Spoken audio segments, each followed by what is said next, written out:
Ding, ding. Hello, world. Uh, Welcome to Black Metal and Brews, a program in which I am currently live. I'm going to be speaking with, you can hear that for a second there, me overlapping. I'm going to be speaking with David Obuchowski and Zachary Lipez of Publicist UK. In just a moment, they will be joining me. The link to this exact live stream on twitter.com live. And so those fine, fancy fellows will be joining me in just a minute. In the meantime, I just want to thank you all for being here. It looks like Zach is ready to join in, so we're going to bring him in. We'll see how this goes. Hi, Zach. Welcome. I changed that format. There we go. It's good to see you. It's good to see you as well. Sorry, I look very much like I haven't had a haircut in 2 months. Well, that's the truth. So Yeah, I think I'm beginning to look kind of like Sam Hyde, which isn't great. Anyway, hi, thanks for having me. Hey, yeah, no, thanks for being here. And there's David. Hey, Hi, David. Hi. How are you? Good to see you. Doing okay. Is it? Now that I got all you here. Zach, you look positively feral. David, you look the same. Do you have like an in-house barber, or is this just what it's like when do you have are the children shaving and trimming you? Well, I shave myself, but I don't know if you've heard, but children make you look younger. The more food and money they take from you, your hair just gets darker and fuller. That sounds like a real trick. It did the opposite for my dad. Yeah, actually, it's doing the opposite for me. Can you guys see me okay, or do I need to move to a better connection? No, you look so beautiful. You're making us look bad. Yeah, that's my sort of aim. Yeah. Well, There we go. cool. Yeah. All right. Cheers. What are you drinking, Cheers. Dave? I'm having a Yeti from Great White Imperial Stout. It seemed all great. No, that's a good one. Zach, what do you have? I have a Red Bull. That sounds about right. Are you still on bartender's hours? If I drink during this thing, I'm gonna get so sad. Okay. That's I know that about myself. I used to love drinking by myself, and I used to really enjoy it. It doesn't have happy results these days. Red Bull, on the other hand, feels great. So you're an uppers guy. Yeah. There we go. Yeah, well, I know that you do enjoy a good beer, so hopefully soon circumstances will allow it, and safety and good mental health. Yeah, well, I'm actually in semi-regular contact with I work at a fancy beer joint, as you know. You sure do. Both 124 Rabbit Club, and who knows when it'll reopen. But yeah, I mean, I'm in touch with the owners, and like I help them write their GoFund page and stuff like that. So I feel like I'm still at least like peripherally involved in the beer world for whatever that's worth. Yeah, no, absolutely. Probably more so than I am at the moment. Well, except you're drinking it, but. Well, yeah, I'm drinking beer, but what have I done for the beer world lately? Right. I'm not, I mean, I got this beer.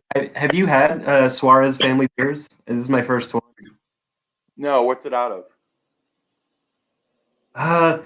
Okay, Livingston. Livingston, New Jersey? So. Sorry, Livingston where? New York. Oh, Livingston, New York. I thought, Livingston, New York. Apparently, okay. yeah. Sorry, things got glitchy there on my end. Glitchy. I'm gonna.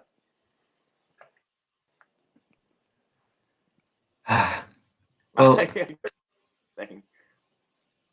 so I guess we've touched on a little bit of it. So the we'll get it out of the way. The quarantine life. So Zach, you're home and alone, but you're not just doing that. You've been going out and volunteering. What is life like volunteering during this? Well, I've been doing this thing through an organization called God's Love We Deliver, which around since the 80s. And just to be clear, lest anyone think that I'm being a good person, I'm only doing it because Mark Ryan from Super Touch used to volunteer there. So it's more of just sort of like still working to establish some sort of hardcore street credibility rather than wanting to help people in any way. But yeah, it's basically it's just driving around in the Bronx and delivering food to. They've got like a client list of like I think before this it was maybe 8,000. Now it's up to like 9,000 and higher. Oh, wow. Yeah, it's I'm not gonna. I mean, I like it. You know. I mean, I mean, I'm joking about doing it selfishly because I really am a beautiful, beautiful person. But also, it's awesome. I leave the house, and so I'm not having to deal with a lot of things I think that a lot of other New Yorkers are dealing with because I'm going out and about for 9 hours at a time, a few times a week. Yeah, that's really.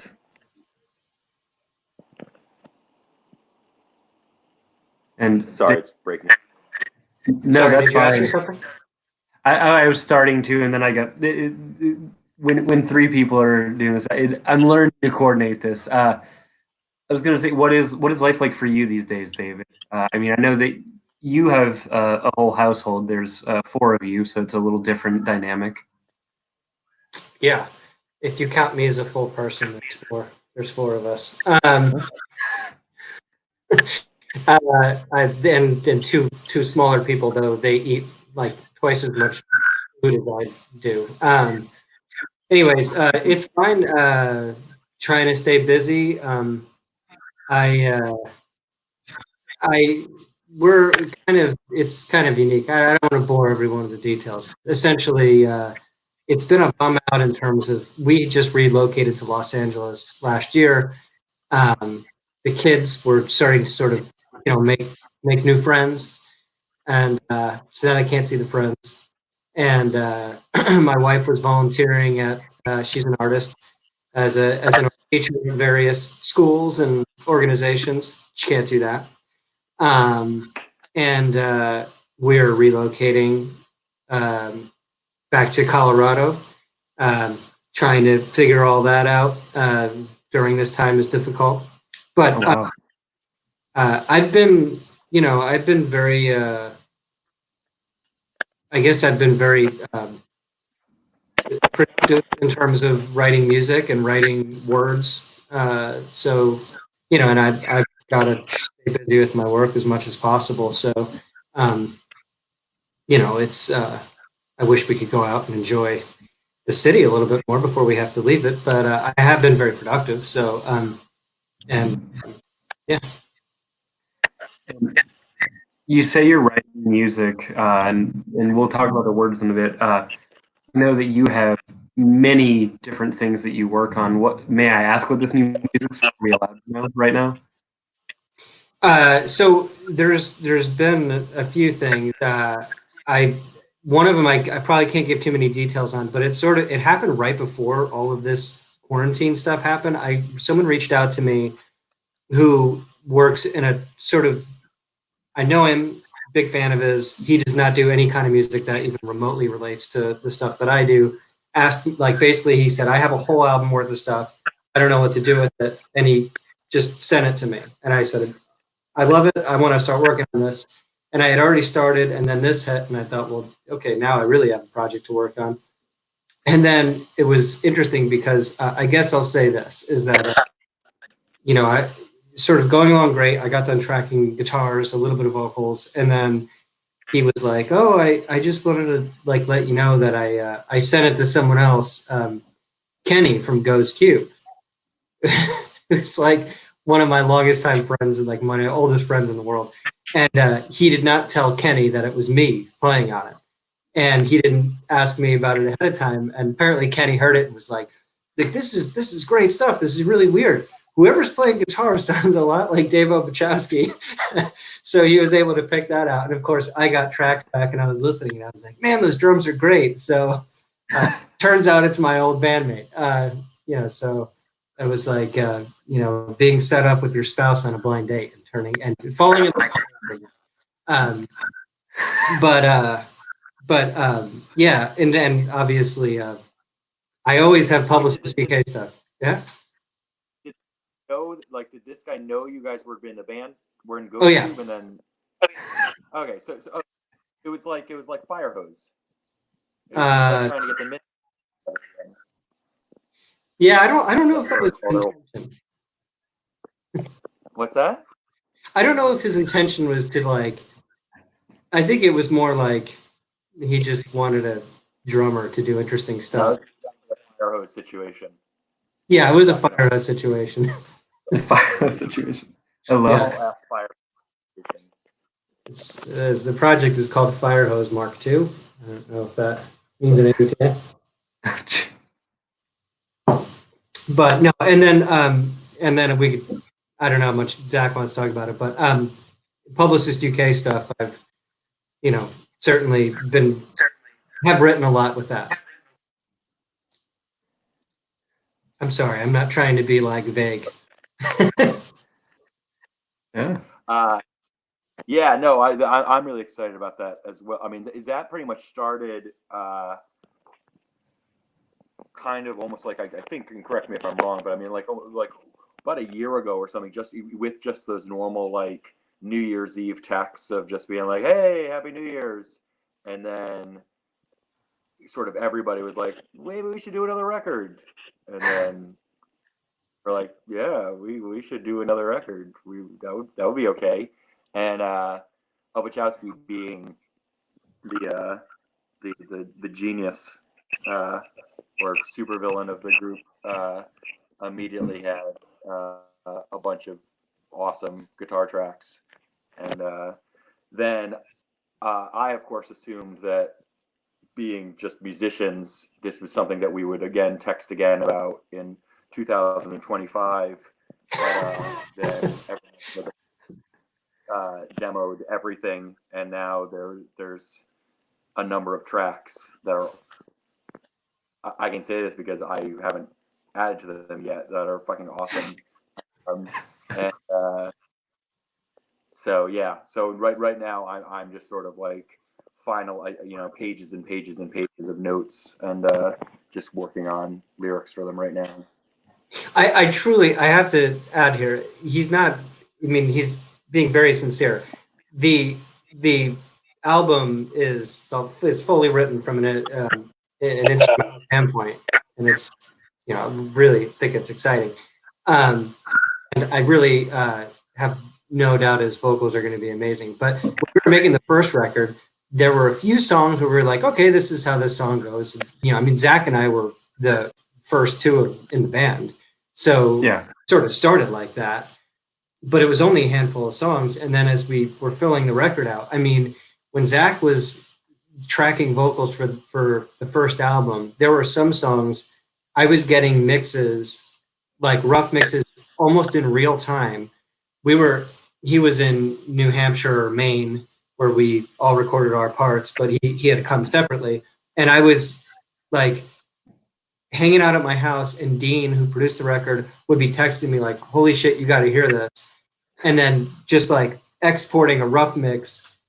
And I would be like, well, this is the first time I've ever heard this song, and it's like, that's awesome. I had no idea he was going to sing to it like that. And literally was like, as much as I felt like I knew the song so intimately, you know, I had written the first guitar tracks for it, and then I was there when Dave would track drums for it, and then we were getting mixes on the bass or whatever it was. It was like you're hearing it for the first time all over again now with the vocals. So I really have no idea what to expect. I'm very excited. Well, hold on to that. Hold on to that. Hold on to that feeling. But I will. Yeah, I'm excited about this too. I mean, again, this is I actually. I mean, this is we're doing this even a little bit more sort of together than other times. You know, just because now we're the four of us are a group. But but it's still I like this process. You know, I mean, I understand people that want to be in a room for 10 hours at a time, you know, sort of working out their childhood trauma with their ostensible best friends. But you know, especially because I don't play guitar or drums or bass or one of the other things that people play, I really prefer this sort of method of just sort of like, and you know, and then we jump on the phone and we can talk about things, and if we have questions, and the nice thing is that because it's all just being demoed right now, you know, when we get together and work things out, it's almost like, you know, sort of like sometimes when you record an album, especially when it's a lot of new material, sort of like 10 months in from touring or something, or a year later after the album, you're like, oh, I wish we had known these songs better because we would have recorded them differently. Right. We would have written them. And we sort of are skipping that, you know, we kind of aren't going to have that buyer's remorse. Yeah. Because we're just there. It's just like working on it as it comes in. Yeah. Yeah. About that.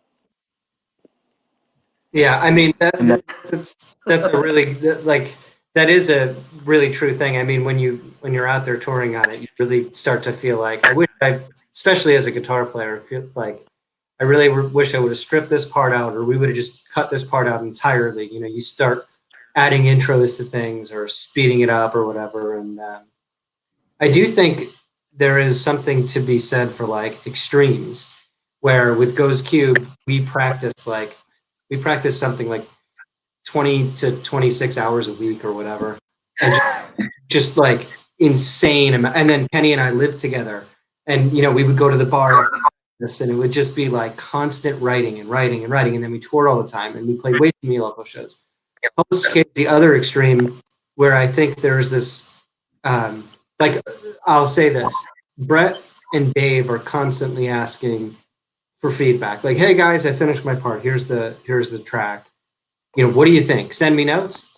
And I just have nothing to say. And not because, you know, I'm disinterested, but to me, I'm sort of like, I almost don't want that process. I want it to be the other side of the extreme, which is like, I've done my part. I mean, and now take it, turn it into something else, do your thing to it. And, you know, and sometimes it sort of grows in a way that maybe you expect. In other ways, it just becomes something differently, you know, entirely different. And I'm happy about either of those. And it's very seldom that I feel like, well, you know, what if you did this instead? And I will say that everyone else is they give me the same sort of latitude, you know. Also, if anyone else said to me, what if you did this instead? There's a good chance I would go, I don't know how to do that. Like, what you're hearing is all I'm capable of, you know? And that is one of the things, and I don't know how Zack feels about it, playing with someone like Brett or Dave Whitty. They're so, like, musically speaking, their talents are so, they're very good musicians. I mean, they're really like expert musicians. And I am not a technically gifted person.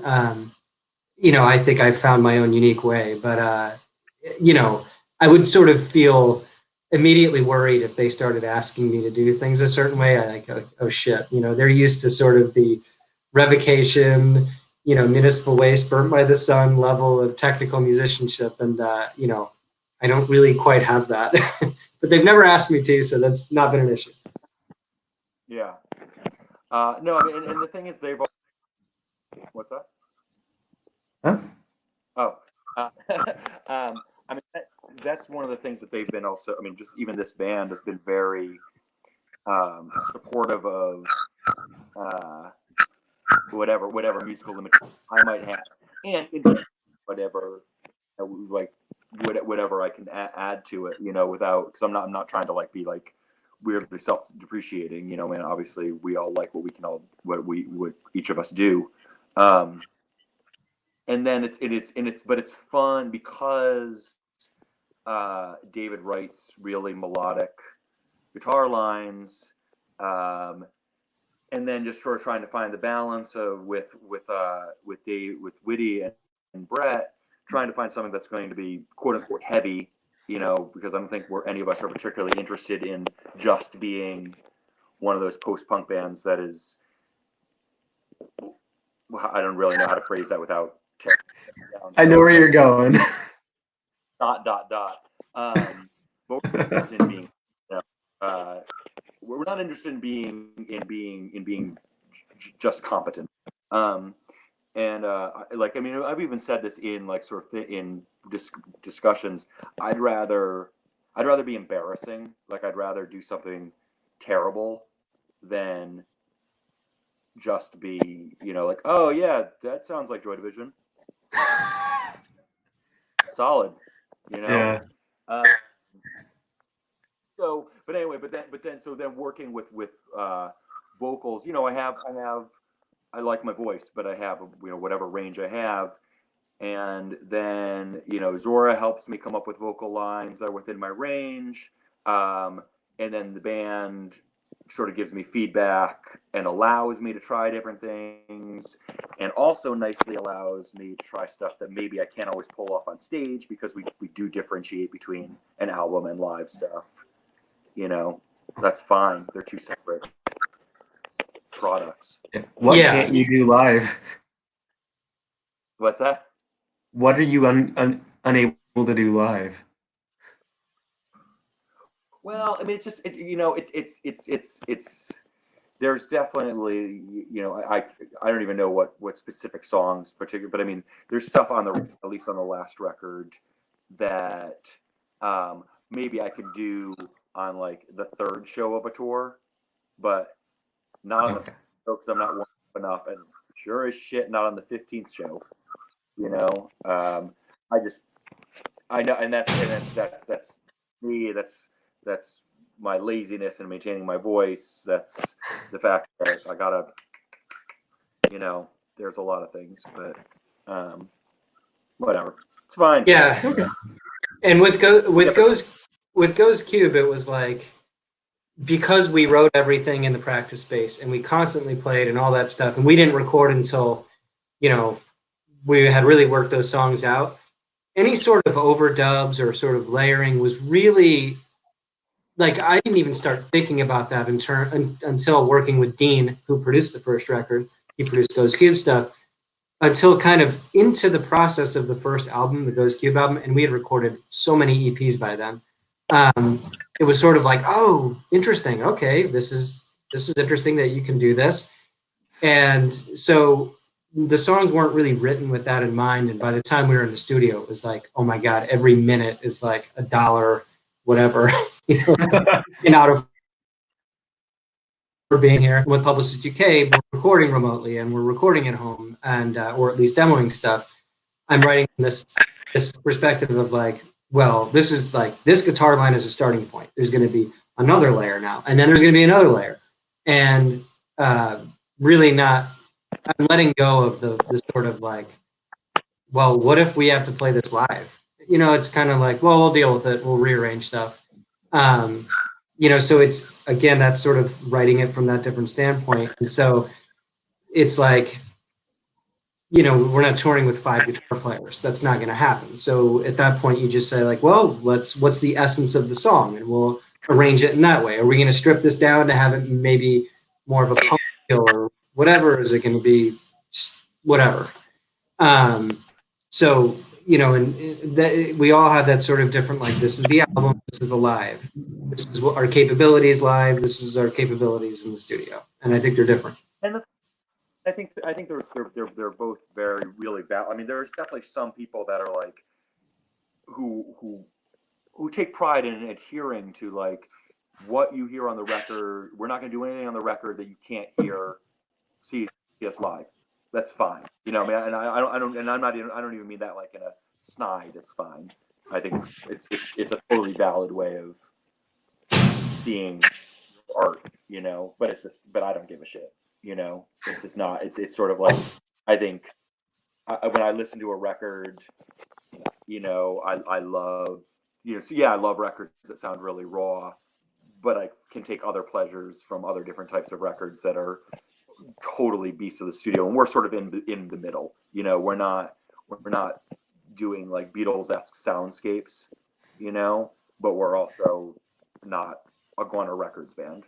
You know, we're just and both those things are cool, but it's just not something that we are. Yeah.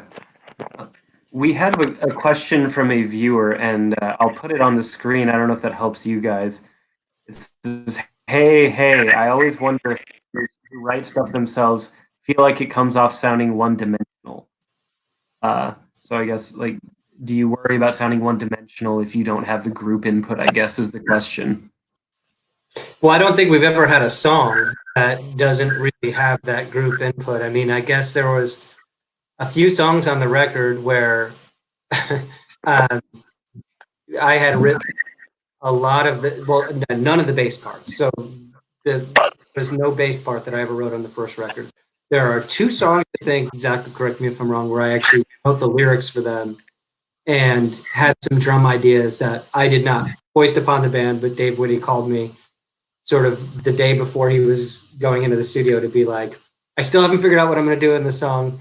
And I'll never forget being in my little office studio space with wooden spoons and shoe boxes and like doing beats and recording them like as a voice memo on my phone and being like, what about something like this? But even then, you know, even then there's still so much input, and then Zack taking my words and then in those songs and kind of making them his own. So Publicist UK, I would not say has ever had an experience of just one person writing it. It's all been very, very collaborative.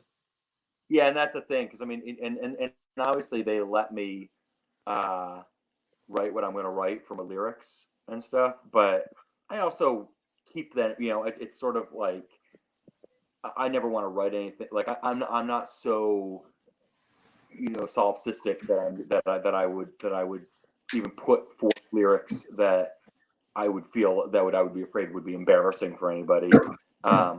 There have been a couple lines that were like that I thought were maybe walking that line between like, am I crazy? Do I think this is funny or like meaningful, but really it's just amusing myself. And I would ask people in the band, being like,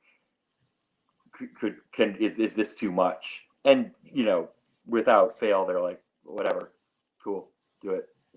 You know, so which I choose to take as faith as opposed to them not caring what I sing. I wanted to ask you about some lyrics then. First off, in the line of what you're talking about, is the first line of Away one of those? The you say suck Satan cock like it's a bad. Yeah. I love that.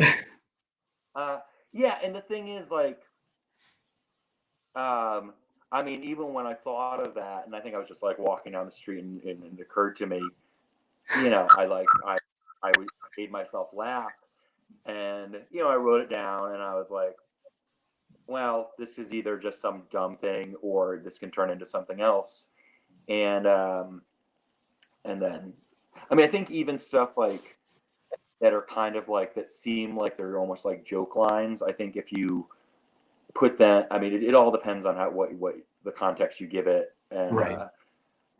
And of course, some adolescent part of me is still like, I hope this gets them. I mean, I just want to kind of pitch in here and say that, like, the counterpoint to that is that, and you could just, it's not even like you have to listen to the whole album. That song, I mean, also has some of the most like nakedly vulnerable, like, emotions ever, like that are just like, I mean, at least to me, that's Zach and I think there was only been a couple times when I've asked Zach, like, hey, what did you mean by this? And the one song that strikes me that I remember I like asked him about lyrically was, I think Canary.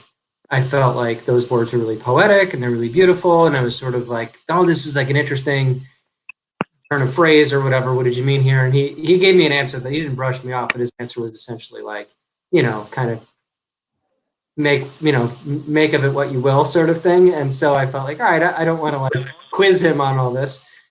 But anyways, in a way, it starts with this sort of, this line that is like, oh, but then it goes to this entirely different place.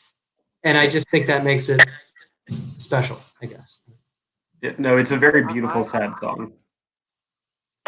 Yeah, no, it's my. I mean, it's. I think it's probably on the record just sonically, and I like what I'm doing, and I think I love it, and I think it's one of those things that I love. That I love that balance of it being sort of like very pretty, and then it has like probably the closest thing to an actual like thrash riff of the whole record. So I love it. But I mean, for me, writing lyrics, I don't like I don't subscribe to like I don't think things should be necessarily confessional, though I think that's fine. I think there should be I like a degree of everything. I want a little bit of detail. I want a little bit of confession, but I also like the fucking tropes of rock and roll. I like these are really primal things that that I like to play with, and not like in an arch way or anything like that. I play with them because I love them and because I feel them in a really like real way. As a close to middle-aged man, these are things that the signposts are super important to me. So I like to have them in my lyrics. Oh, That's all. that makes sense. No, I like that. And I wanted to also ask about, because I've been thinking about this since I heard the song, and I've never asked you, even though I've had opportunities. Levitate the Pentagon. Obviously, that was 50 odd years ago, a Vietnam protest thing. Around the time the record came out, I think a few months before, there was the whole attempt to levitate the vice offices, which strikes me as a really I can't probably equate vice to the government in the Vietnam War.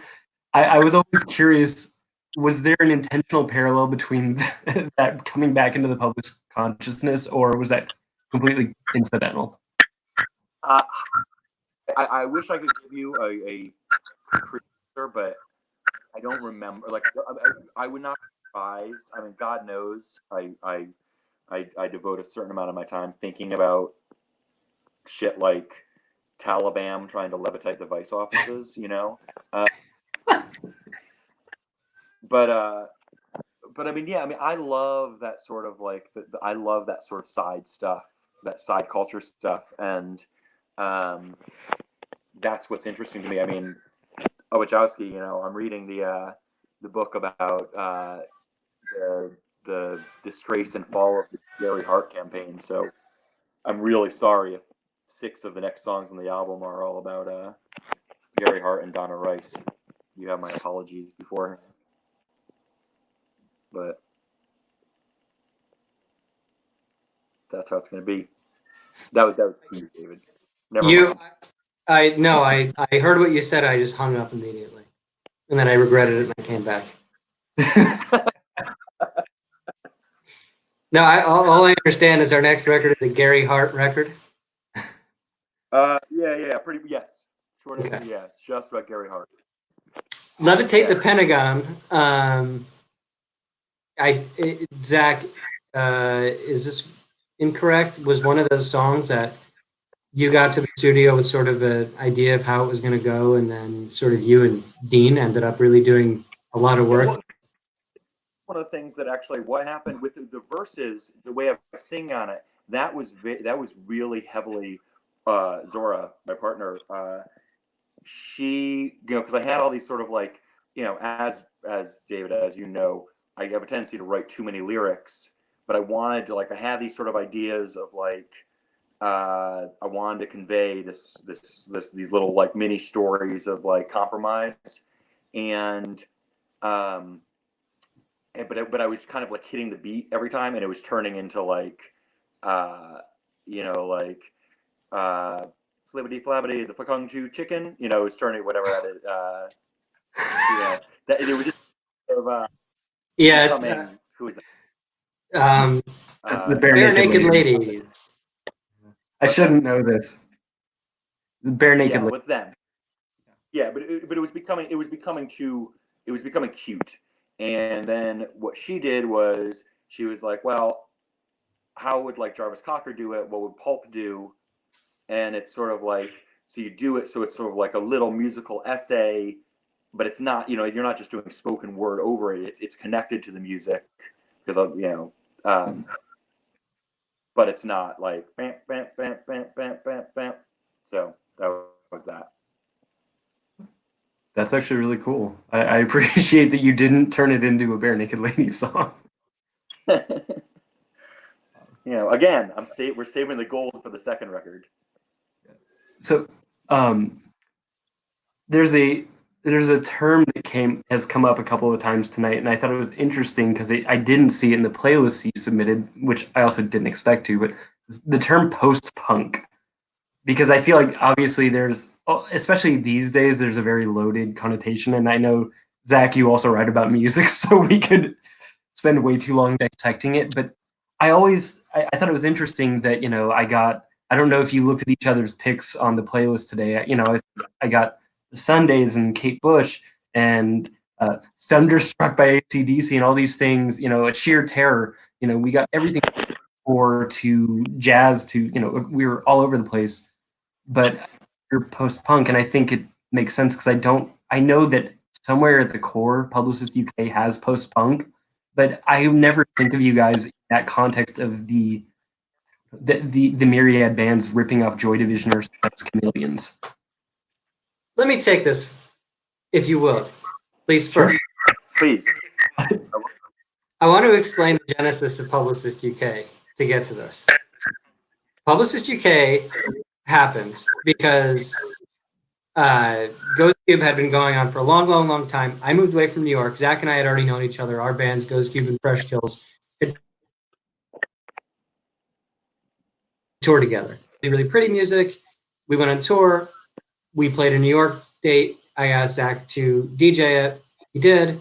We were at the venue, and Zach said, hey, because Distant Correspondent was sort of a long-distance project. And he said, well, when are you and I going to have a project? And I had recorded a ton of music I didn't know what to do with. And it was not post-punk. And I just didn't really know what to do with it. And I said, well, when I get home, I'm going to email you some stuff. And I emailed him what would become Slow Dancing to This Bitter Earth and what would Never Gone to School. I don't know that I sent more than those two tracks at first, but those were the two songs. They certainly weren't called that at the time. I had muted my vocals. I had played the drums on them and guitar. I sent them to Zack. There was never any discussion about this is what it should sound like. It should be post-punk. Maybe if we took this direction, nothing. There wasn't any kind of a creative workshop, which that happens sometimes, and it's not a bad thing.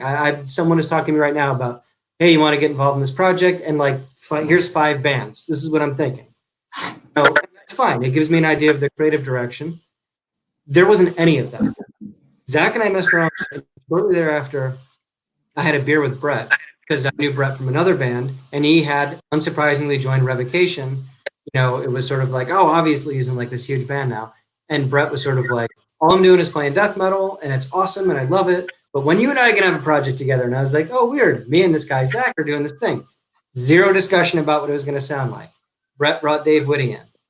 There has been a discussion about post-punk or anything like that. And I think in the beginning, if you asked Dave Whitty what it sounded like, he would have said David Bowie. There was never even, I think, a group awareness of what the hell we sounded like. And I was so close to the source material at the beginning that I certainly wouldn't have said post-punk. And I think it was almost Zack who helped me come to peace with that term. It's okay. Because at first I was like, what the fuck, post-punk? Joy Division? Are you kidding me? And I think at some point Zack was like, dude, like, whatever. It's fine. Like, you know what? It's fine. And so that's my take on that, which is this, like, you know, lest anyone think that Zack and I were like, maybe we should have a post-punk band. Never. Yeah, I mean, I think that's fair. I mean, I don't reject the term or deny it, you know, because I mean, obviously, my main vocal influences for this record, I mean, for this band, are definitely like people like Andrew Eldritch, and you know, and when I got those initial demos, I was really into the idea of doing sort of like singing in like a kind of like neo folk style minus, you know, the Nazi stuff. And, and but you know, so like, and I also understand, and because I write about music, I know that like if it's guitar music and it's a certain tempo and the singer has a deep voice, it's gonna be called post punk, and that's fine. I mean, and I'm not saying that people are being lazy or wrong or crazy. It, you know, it's that if that makes sense, and again, it goes to one of the when artists are like, I hate genres, I hate da da da da. I'm like, yeah, sure, but I mean, in terms of, it really goes into the who gives a shit, you know, like it's maybe it's not completely accurate, but it's more accurate than a lot of other things. But in terms of like the playlists and stuff like that, no, I mean, again, I think we love some of the post punk that we love, but it's not. Again, I have no interest in hearing bands that are like Joy Division or Sisters of Mercy, but not as good. Right. And that includes bands from the 80s that were like that. You know, I don't buy every rarity of you know, because it's just like this. I mean, it's pointless. It's just like fetishizing, you know, a period of time. Yeah.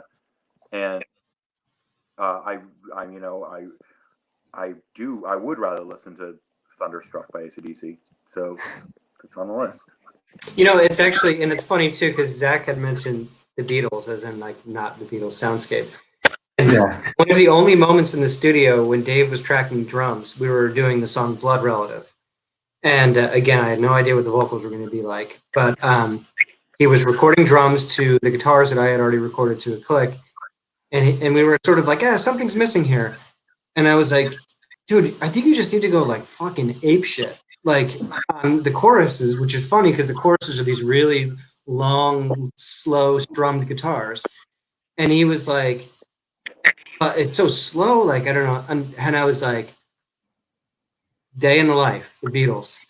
And we like sat down and listened to that, and he was like, I was like, just listen to these sort of rolling drum fills that don't sound like he's going apeshit, but there's this sort of like rolling drum fill thing that's happening in this song that, you know, which I you know, really, I've liked that song since I was like 7, playing it on my dad's turntable.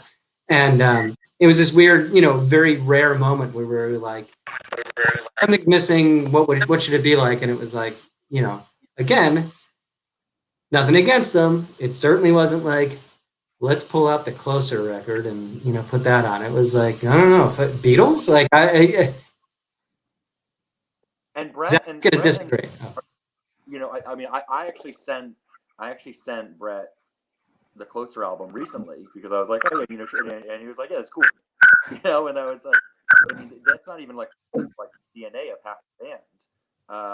And for me, like, Bearer is a much bigger influence, you know, because Paul Bearer singing like that with those kind of lyrics, which are both brutally honest and funny and like kind of uncomfortable, but singing this really deep voice, which is much closer to like Scott Walker.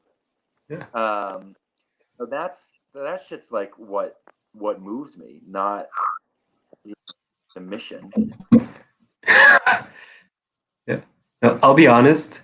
Today was the first time in my life I heard Sheer Terror, and I instantly heard how that impacted you and what you do in Publicist UK. I was like, oh my gosh, this is like inside. Oh, yeah.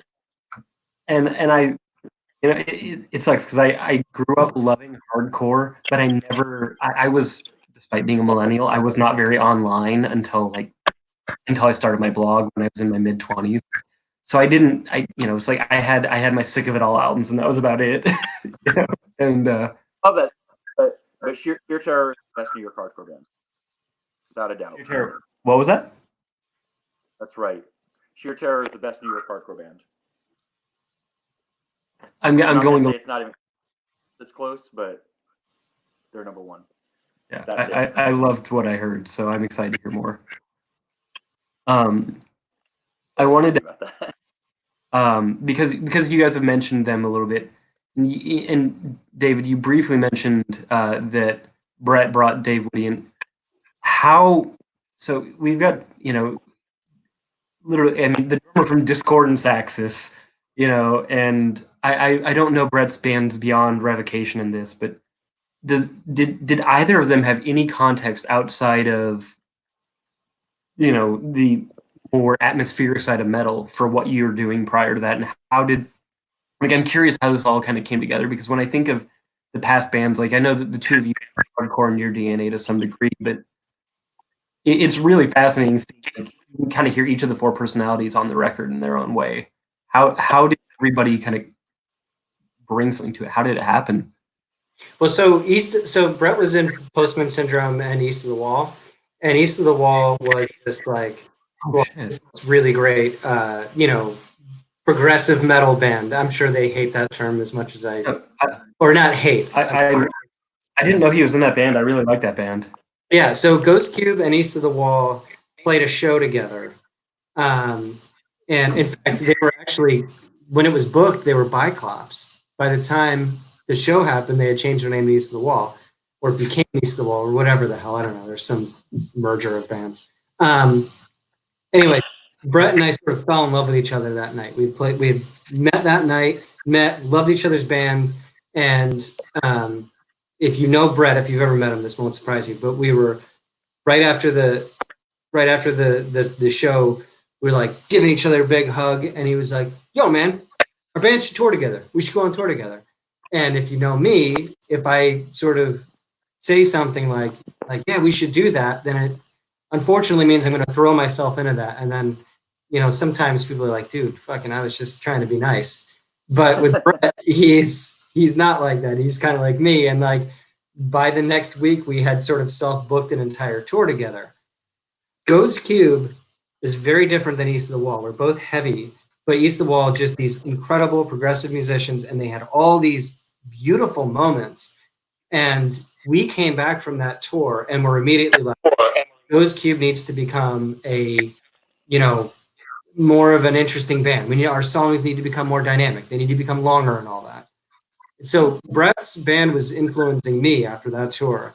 And his bass lines were just like weird. They always were, he was just never up there to play metal, no matter how heavy it was. It always seemed like he had something much weirder in mind. So when Zack and I were messing around with this stuff, it was kind of like, well, it's weird. I mean, I don't know what it is, but check it out. Like, here's a project. And I knew he'd do something strange with it. And then, truthfully, I mean, it was like, I don't know. I mean, Zack probably remembers just as well as I do. I don't know, 2-3 days later, when I was having feeding my young son breakfast, and Brett texted me and said, "Hey, is it cool if Dave Woody joins the band?" And I literally texted back to him, "You mean the Dave Woody?" I didn't know idea he had known Dave Woody. And he said, "Yes, the Dave Woody."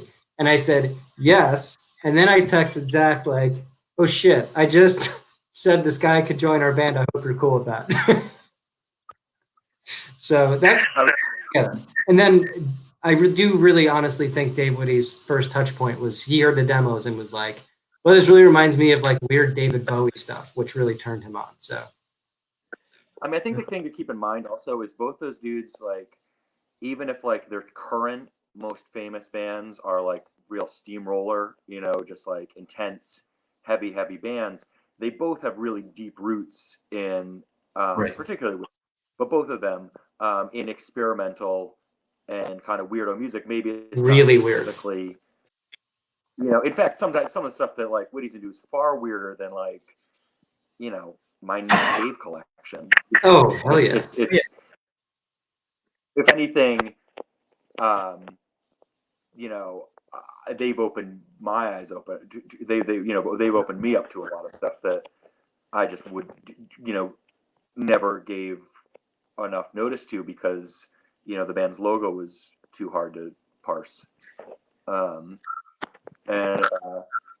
Yeah, so it wasn't even really I like, you know, it's there's I think they both want to do something very different from their day jobs, and they were open to like it being just this sort of like, and it's fun playing stuff like that for them because they'll play, you know, a bunch of whatever heavy bands that I don't know, like Dying Fetus or something, and then I'll play like I remember like I was almost loath to play them like Leonard Cohen. I think Woody already knew him, but like when Brett was driving or something, because I didn't want them to realize, you know, they at that moment thought I was this really original singer because, and then I was like, yeah, you have to find out sooner or later. But, you know, and then playing things like Leonard Cohen and Nick Cave, and I'm so used to, I come from this world where people are like, these guys are gods, they're gods and gods, and it's actually really refreshing and fun to play it for someone like Brad who's like, yeah, it's pretty cool. Yeah, I dig it. You know, what else is on the iPod? right. You know? Great.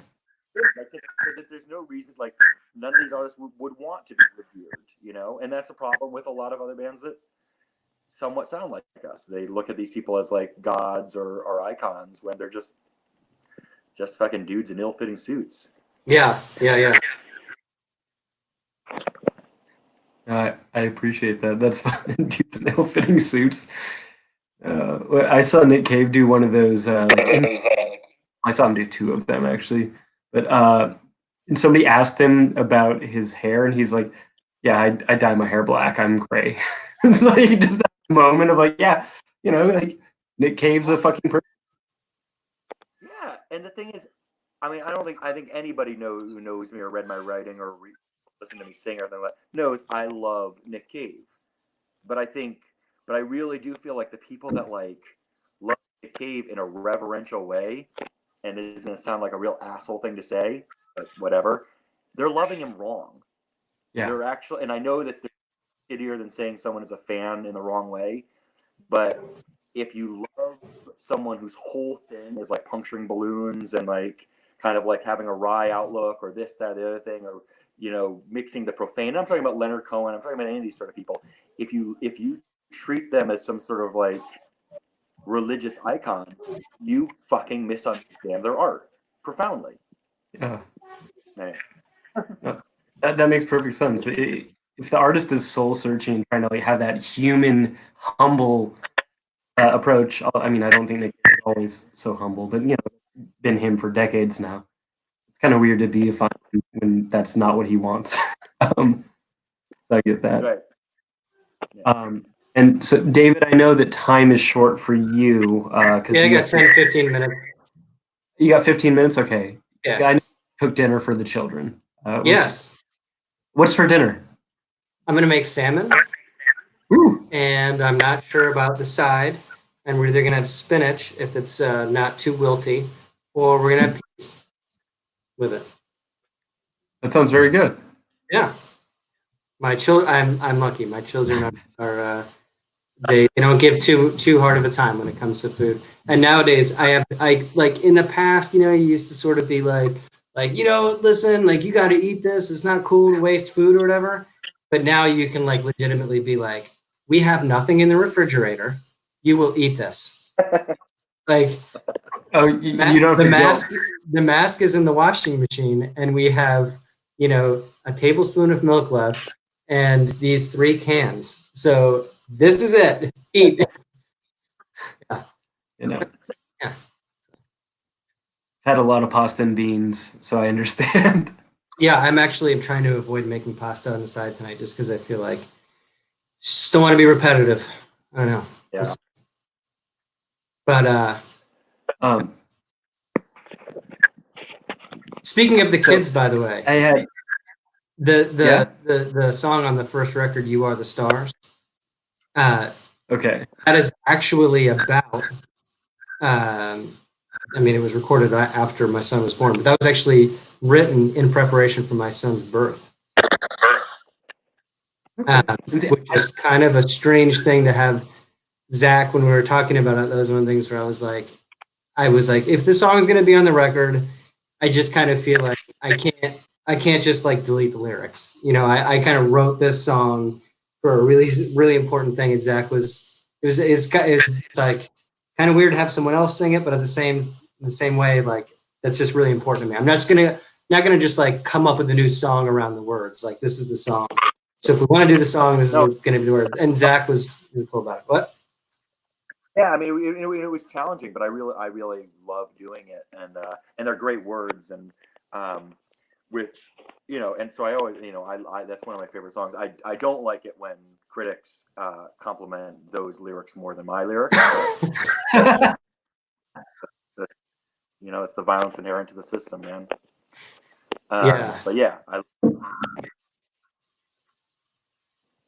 There's, by the way, no one has ever done that, but I mean, it's sweet that he said that. I feel like they have. I feel like But I really love that song, and I'd wondered. I'm like, this feels like it's about a kid, but Zach does not have children, so I'd wondered. But I was like, oh, I'm not, like, I don't want to make this weird, So that's really cool. Like, I actually until today I did not know that you wrote the lyrics to any of the songs, David. So I've learned something. That's really cool. It's kind of funny because when I listen to that record, I can almost immediately be like, wow, these two songs lyrically are so different than the rest. It must really stand out. So I'm pleased that someone who's listened to the record, it just makes it look like I have some depth. Good. So yeah, I mean, it felt different, but it didn't feel like so off that I'm like, oh, I mean, the delivery didn't feel like insincere, so it still fit in. No, I think it's acted wonderful. It's nice because I love the way David sings in Ghost Cube, but I can't really approximate that, and nor would I think that he would want me to. But it was kind of fun having and nice and easier to have a real guideline for like at least two songs on the record, where I was like, all right, well, this is what I'm going for, and obviously it's not going to sound like that, but cool, So that was actually nice and easy. And I had a couple questions that I guess apply to all of us, and maybe one that'll only apply to Zach, so I'll ask that last. I wanted to ask about what it's like, and I know that right now, Zach, it doesn't apply as much, but all three of us live with other creative, artistic people, and how that impact. I'm curious how. I mean, Zach, you've touched on it a bit, but how does it impact your art to live with another artist? I'm curious about that because I think it manifests differently for everybody. Well, for me, I mean, my wife is I'm so inspired by her stuff, and I'm sort of constantly looking for ways to collaborate with her. She's a visual artist, she's an illustrator, she's a painter. There's she's done some album artwork for Ghost Cube, which has been awesome. But that's not really her thing. It's not like she's like, I really want to do like some album art. She's just not. I think she's done it to sort of shut me up, to be like fucking fine. What do you want? I'll just do it. That's kind of more on the writing thing. But I guess sort of this is probably not where you're going with the question, but that's what it is. We have two kids. We're in a situation where they can't go to school. Our daughter is into kindergarten this year. This was the first year that we sort of after. So our son is 8. So in 8 years, that it was like, all right, Monday through Friday, we have the house to ourselves for like 5 hours. And Sarah immediately, just poured herself into her artwork and then started teaching art with it. And that kind of got ripped away. So the reality of it right now is like, of course she inspires me. She's fucking awesome. I mean, she's way more talented than I am. But the practical reality is that we're sort of like two creatives in a house where there's a lot to be done, practically speaking. And, you know, who gets the time to be creative? It's, you know, during a time when there's so many demands and more than usual. And I think that, you know, we have to sort of give and take that. And I find myself wanting to enable her more. Not, you know, I wish I could give you some answer like, oh, I just like inspire my wife so much with my music. She listens to my music and is like, I just want to paint. Like, probably listens to me playing music and is like, oh, this means I got to watch the kids. I want to paint right now. And then, you know, it's sort of like, you know, there's a scrap of free time. What do? Do we chill out on the couch or do we go do our art? Like, it's, you know, I think we're two creative people who want to be creative, and there's so much time in the day, and, you know, we do inspire each other, but it's like we also just want to fucking work, you know? So I mean, that's totally the answer I'm looking for, though. That's a practical reality. Like, I think a lot of people romanticize it, but it's not always romantic. Sometimes it really it can clash. So yeah, a wrong answer. and it's Yeah. not so much like we're fighting or clashing over it. It's just like both very much aware that, like, you know, we are both creative, and we're fortunate in that for both of us. It's like these can also be meaningful streams of income.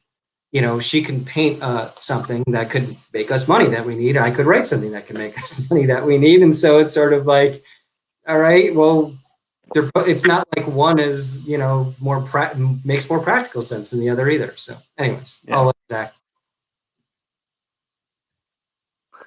Yeah, no, well, I mean, you know, Zora and I, you know, for at least for in terms of my writing and my singing, you know, I usually, like, Zora is always the sort of like second to before it goes out is my go-to person. So our sort of, we don't really, you know, we do a little collaborating. We're going to try to do more this year, but really, she's, you know, I need her to be very hands-on in terms of like, she helped me come up with the way I sang on a lot of the songs on the Publicist UK album, and she's going to do the same on this one.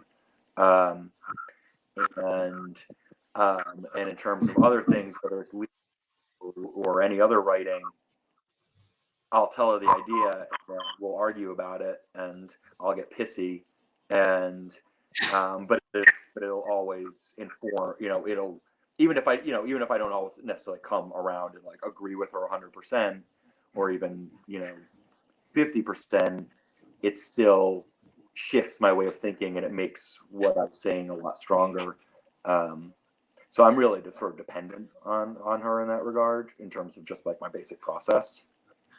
I would just like to point out too, with Zora, that to go back to an earlier point about how little we as a band have talked about common touch points with music or this, that, the other thing.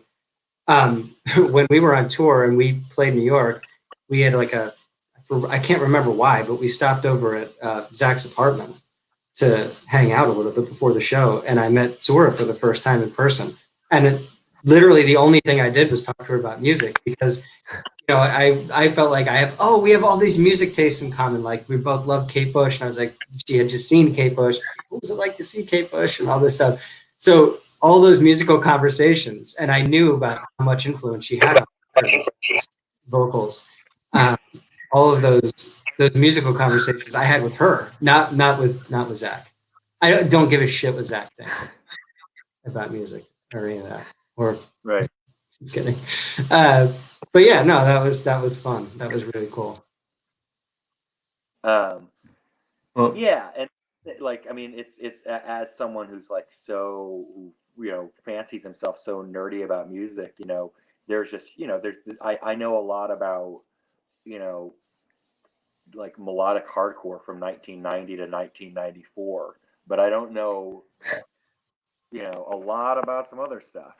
And so, and, you know, and then and with like, you know, I don't know, like, since she does, with Azar Swan, her band, she does stuff with Josh from Vara, that's the other member of that band. So, but again, like then they get my feedback just in little bits, just about like I'm like, oh, what about this lyric, if they want help or anything like that. But it's also more about just being like, I can tell them, who I just heard is a scumbag in the industry, it's sort of like.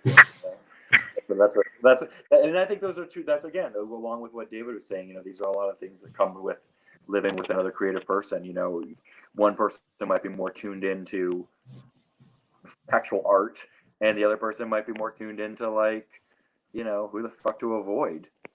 Yeah. And those are both practical parts of just existing in any sort of creative sphere. So Yeah, that's very important. Or a week or so. And then I guess, so David, do you have to go now? I'm not trying to rush you off, but I just know I'm trying to be aware of time, and you're. I was gonna rush off in 4 minutes. 4 minutes. Okay. Then one last thing. This is a David specific question.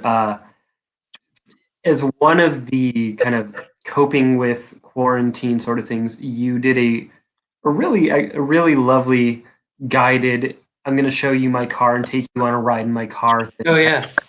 A point of view passenger sort of thing, and it was. I mean, I haven't owned a car in my life. I got a driver's license in my mid-20s because I had to drive a moving truck.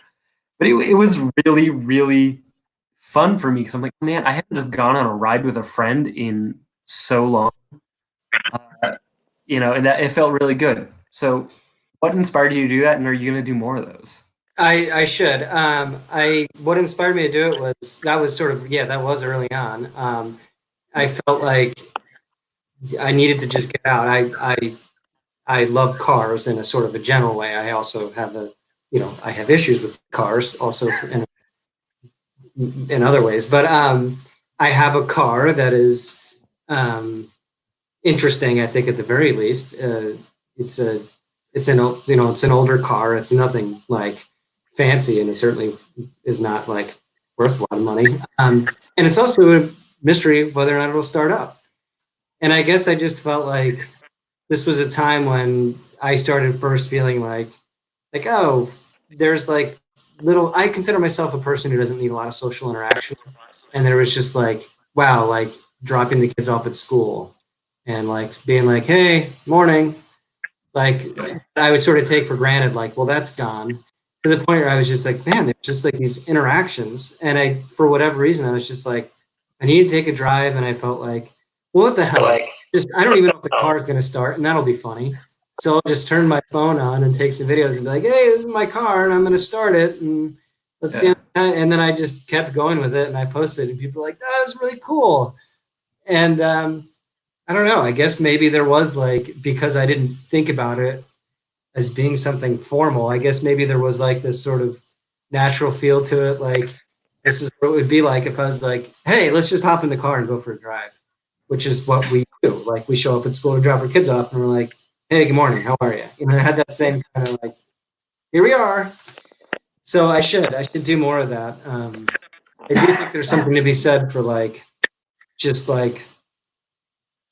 I don't know, like this sounds like overly dramatic, but to go for a walk with the kids and at night, sometimes after dinner, and we'll just like see another family on the other side of the street, and there'll just be this moment where they're total strangers and we'll just be like, hi, and there just seems to be this like mutual acknowledgement of like that's the interaction, like we just had that, like that's something. And it's not just this like, oh, hi, how you doing? But like, hi, I just connected with another human being. Oh my God, that's the first time in 10 days. And I don't know, there's something to that, I guess. I just think it's a weird time. Sorry, that's.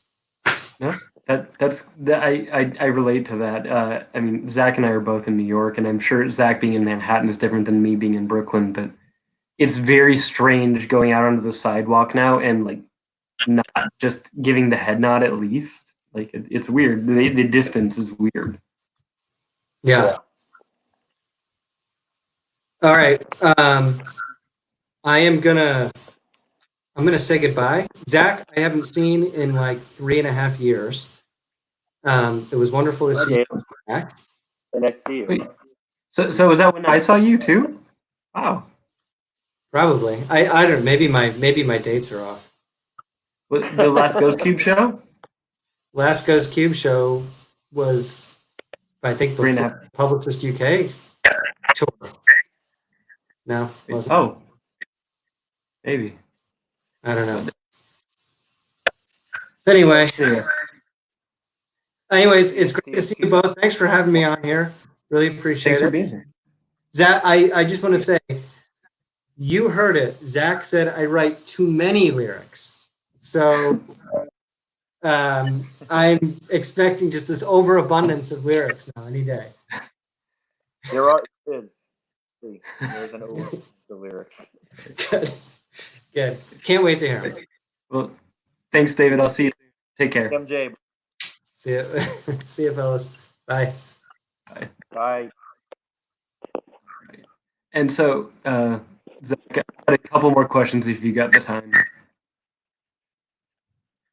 Sure. Yeah. My phone's gonna die soonish, but let's do it. So we got a viewer question, which is: have you guys heard Placebo's cover of Kate Bush "Running Up That Hill"?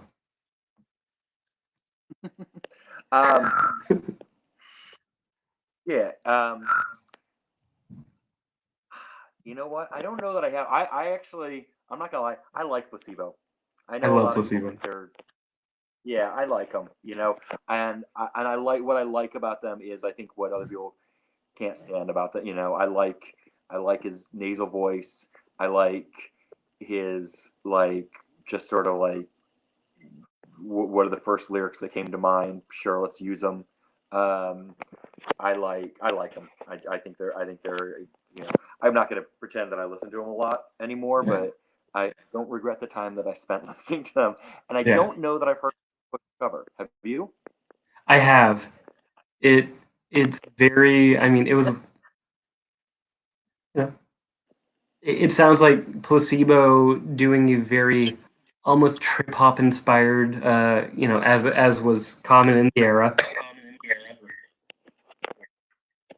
Yeah, and he's tough to cover. I mean, it's like who did someone else who did Hounds of Love around that same time period. Not Kaiser Chiefs, but like one of the lesser Kaiser Chiefs. I haven't heard it. It was just one of the and it's fine, but it's just sort of like if anything, I think if you're going to cover her, if you're going to sort of approach that, then it's sort of better to do something that like Fiona Apple did on her new album, where it's just sort of like doing a reference to running, kind of like Yeah. We're gonna talk about it. We don't necessarily we don't need a version that's just not quite as good. Yeah. No, I mean, it's not going to kill you to spend the 4 minutes listening to it or whatever, but I don't know. So interestingly, because Placebo came up in my household the other day, the first Placebo song I ever heard was from their kind of cover. They did a covers collection in like 2002 or so, and that's when I first heard them. And they did a cover of Boney M's "Daddy Cool," which is the first song I ever heard. And but it was awesome. They did a fine job with it. The opinion in my household is divided. I'm a fan. I like earnest music, and my better half is not opposed to it. But I'm the Placebo fan. I like nasal voices sometimes. I like weird voices. Yeah, and I don't think anyone that doesn't like Placebo is necessarily wrong. I think. I think them is more like she thinks they're funny and like she's glad they exist, but she's not going to put on. Which I think I'm just gonna say. Approach. Yeah, I mean, to me, it's like they had to have something going to get both the guest on a song, so Right. No, they were, yeah, and I mean they're definitely like it's sort of like there's things that are sort of like where they're together, like Suede, who are actually like amazing and beautiful and kind of perfect rock bands, and then there's Placebo, which are of a time and cool. Yeah.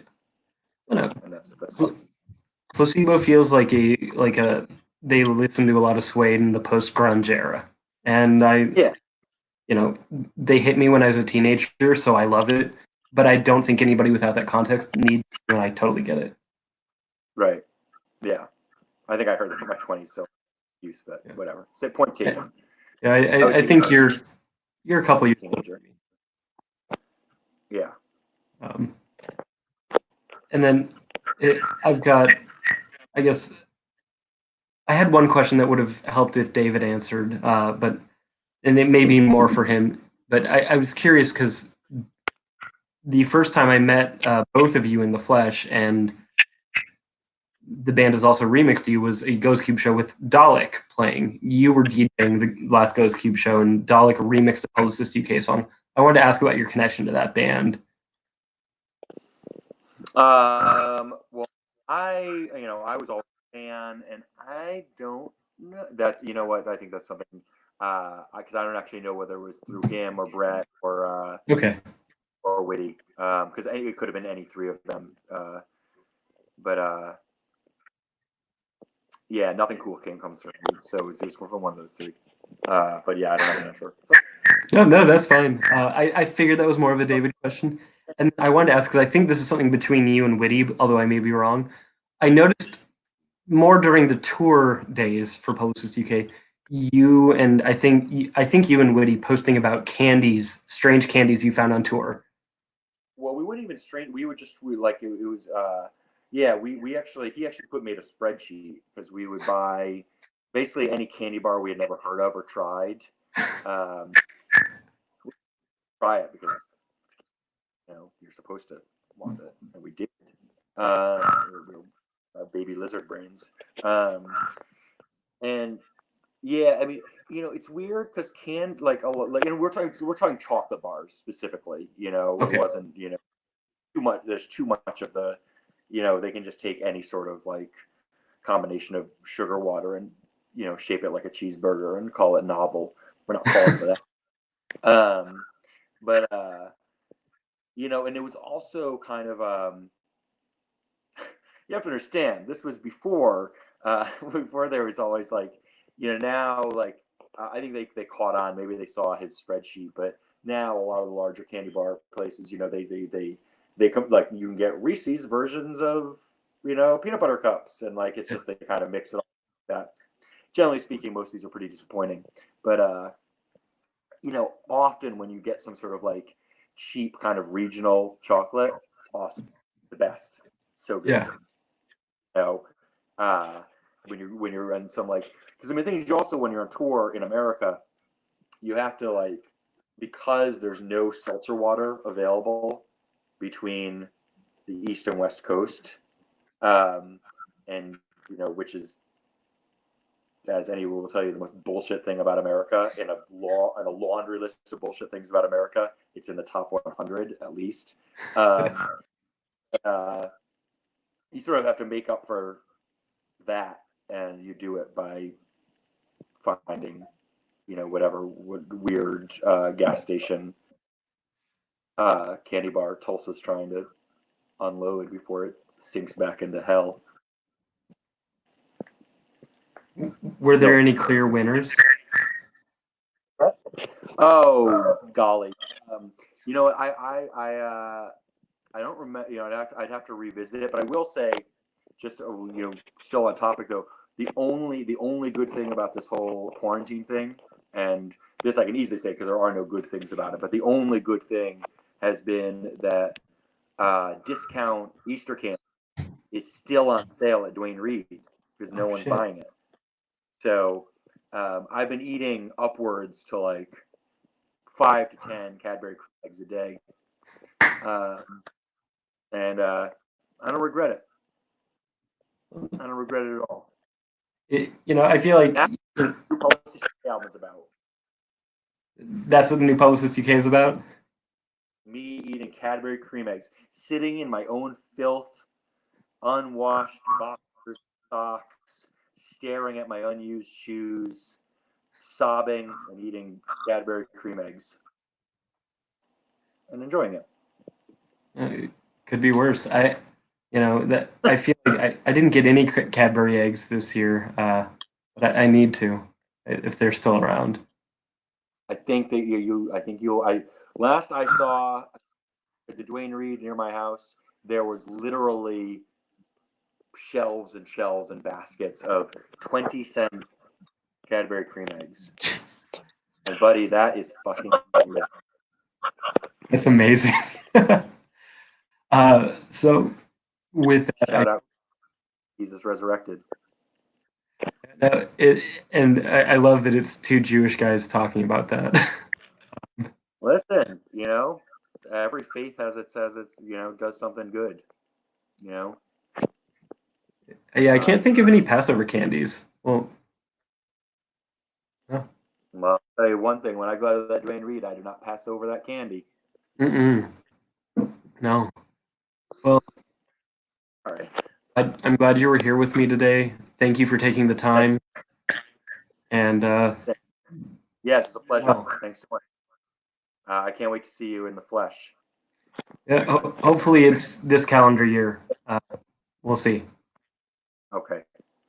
I hope so. Take care, Zack. Thank you. Right. Bye. Thanks. Bye. Bye. All right. So, thanks everybody for tuning in. Just below this video, there are links to follow Publicist UK on Twitter and listen to their record. As you heard, they have begun work on a new one. I hope that you will be as excited as I am to hear it when it comes out. If you enjoyed this, these videos do cost me more money than I'd like to admit to make. Not a lot, but any amount's a lot when you're disabled and on quarantine. So if you've got $1 or $2 a month to throw my way, you can support me on Patreon. Patreon.com/Black Metal and Brews. That's what happens when you drink beer for over an hour. On Friday, I don't have a flyer for it yet, but if you're watching, there's a few of you watching right now live. Friday, we are going to be speaking, or I'm going to be speaking with Johan and Jelle from the band Terze de Horde from the Netherlands. They're a Dutch black metal band who rip ass in the best way possible. So I hope that you'll join me. That's going to be Friday at 2 p.m. Eastern time because they are in the Netherlands and they are many hours ahead of us. And that way it'll be ending around the time for everybody to watch the Oranzi Pazuzu live stream concert. Because if you don't know, on Friday at 3 p.m. Eastern, Oranzi Pazuzu is going to be playing their new record in full live on YouTube. And the last thing I want to do is compete with them in any way. I'd rather watch that and enjoy that. So thank you guys for being here. Thanks for supporting myself and the band. And just in case it's not obvious, I've got a little sheet over here. I actually had quite a few more questions I could have asked them. Like, I could talk to those guys for hours. There's so much. I'm sure you could tell they have a lot to say. I have a lot of questions, and they're really fascinating people. So maybe, a few months down the line or further, when there's a new record impending, maybe I can talk to them again, and we can get more insight into music to come. If you haven't heard Forgive Yourself, it came out in 2015, and it's still, I listened to it last night in preparation for this. It still hits so hard. It's a great record. You should check it out. I'm gonna log off now and finally eat a dinner because I've now had the better part of this huge bottle of beer, and sometimes we need food. Thank you guys for being here. I love you all. Big love to Zack and David from Publicist UK, as well as Brett and Dave, who weren't joining us from Publicist UK. Thanks for being here, guys. I'm Ben. This is Black Metal and Brews. Be seeing you again on Friday. Cheers.